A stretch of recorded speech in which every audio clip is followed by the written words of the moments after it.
Bismillahirrahmanirrahim. Today we are studying applications of electrochemical series. Last time हमने पढ़ा था what are electrochemical series. List of elements in which elements are arranged in increasing order of their standard reduction potential. This is called electrochemical series. तो तीसरी application इसकी ये है कि relative tendency of metals and non-metals to get oxidized or reduced is determined with the help of electrochemical series. जैसे ये एक reaction है जिंक प्लस F2, तो ये बना देता है ZnF2. जिंक इसमें इलेक्ट्रॉन ऑक्सीडाइज हो रहा है, तो इलेक्ट्रॉन ट्रांसफ़र कर रहा है F2 को. F2 जो है इस पर -2 चार्ज आ जाएगा, माइनस चार्ज आ जाएगा, फ्लोराइड आयन बन जाएंगे. तो इसमें रिड्यूसिंग एजेंट है क्योंकि इसने इलेक्ट्रॉन फ्लोरीन को दिए हैं, और ये जो फ्लोरीन है ये ऑक्सीडाइजिंग एजेंट है क्योंकि इसने जिंक को ऑक्सीडाइज किया है. उससे इलेक्ट्रॉन एक्सेप्ट करता है वो ऑक्सीडाइजिंग एजेंट होता है, और जो इलेक्ट्रॉन डोनेट करता है वो रिड्यूसिंग एजेंट होता है. तो ये एज एनोड एक्ट करेगा, इस पे रिडक्शन होगी F2 की, तो ये एज अ कैथोड एक्ट करेगा. इसका स्टैंडर्ड रिडक्शन पोटेंशियल है -0.76 और इसका स्टैंडर्ड रिडक्शन पोटेंशियल है प्लस 2.78 वोल्ट्स.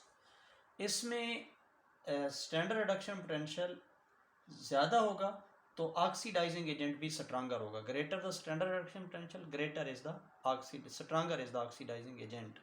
तो जिसका स्टैंडर्ड रिडक्शन पोटेंशियल ज़्यादा होगा वो ऑक्सीडाइजिंग एजेंट है, और जिसका स्टैंडर्ड रिडक्शन पोटेंशियल कम होगा वो रिड्यूसिंग एजेंट है. तो जितना कम हो जाएगा उतना वो रिड्यूसिंग एजेंट स्ट्रांग होगा, जितना स्टैंडर्ड रिडक्शन पोटेंशियल ज़्यादा होगा उतना वो ऑक्सीडाइजिंग एजेंट स्ट्रांग हो जाएगा. तो इस तरह से हम उनकी रिलेटिव टेंडेंसी मेटल्स और नॉन मेटल्स की टू गेट ऑक्सीडाइज्ड और रिड्यूस्ड वो हम डिटरमिन कर सकते हैं कि कौन सा मेटल जब रिएक्शन हो रहा है तो कौन सा ऑक्सीडाइज करेगा और कौन सा रिड्यूस करेगा. जैसे जिंक और कॉपर के रिएक्शन में आपने देखा कि जिंक का कम है तो जिंक ऑक्सीडाइज हो जाता है, और कॉपर का ज़्यादा है तो कॉपर रिड्यूस हो जाता है जिंक कॉपर सेल में. चौथी एप्लीकेशन है displacement of one metal with an other metal from its aqueous solution is determined with the help of electrochemical series. Metal which has smaller value of standard reduction potential is more reactive and displaces the other metal from its aqueous solution. जैसे zinc plus copper, तो zinc जो है ये oxidise हो जाएगा, zinc ZnSO4 बना देगा, और ये जो कॉपर है ये इसमें रिड्यूस हो जाएगा. तो ये जिंक ने डिस्प्लेस कर दिया है कॉपर को क्योंकि जिंक का स्टैंडर्ड रिडक्शन पोटेंशियल कम है, और जिंक जो है एज एनोड एक्ट करेगा, और ये ज़्यादा रिएक्टिव है तो ये कॉपर को डिस्प्लेस कर देगा. तो कॉपर को अगर कॉपर स्ट्रिप को ZnSO4 सोल्यूशन में डिप कर देंगे तो no reaction will take place. इसकी रीज़न क्या है कि copper is less reactive than the zinc. Copper का स्टैंडर्ड रिडक्शन पोटेंशियल ज़्यादा है, जिंक का कम है, इसलिए इसमें कोई. तो जिसका स्टैंडर्ड रिडक्शन पोटेंशियल कम होगा वो दूसरी मेटल को डिस्प्लेस कर सकता है, लेकिन जिसका स्टैंडर्ड रिडक्शन पोटेंशियल ज़्यादा होगा वो कम रिडक्शन पोटेंशियल वाली मेटल को उसके एक्वस सॉल्यूशन से डिस्प्लेस नहीं कर सकता. तो no reaction will take place. पांचवी एप्लीकेशन है reaction of metal and non metals with the dilute acids. For example dilute H2SO4 is determined with the help of electrochemical series.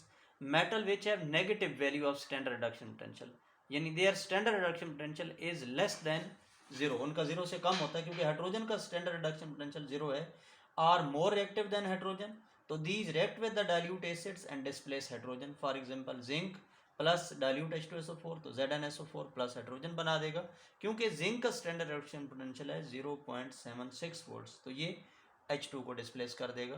Copper plus dilute H2SO4 no reaction. Copper dilute H2SO4 के साथ react नहीं करता क्योंकि इसका जो standard reduction potential है ये 0 से ज़्यादा है, और ये है प्लस 0.34 वोल्ट्स. तो इसका मतलब जो हाइड्रोजन से नीचे हैं मेटल्स वो हाइड्रोजन को वो डाइल्यूट H2SO4 के साथ रिएक्ट नहीं करती क्योंकि वो हाइड्रोजन से कम रिएक्टिव हैं, और इस वजह से उसको डिस्प्लेस. तो ऊपर वाली मेटल्स जो हैं जिनका 0 से कम स्टैंडर्ड रिडक्शन पोटेंशियल है, जिनकी स्टैंडर्ड रिडक्शन पोटेंशियल की वैल्यू नेगेटिव है, वो डाइल्यूट H2SO4 के साथ रिएक्ट करके हाइड्रोजन को डिस्प्लेस कर देंगी.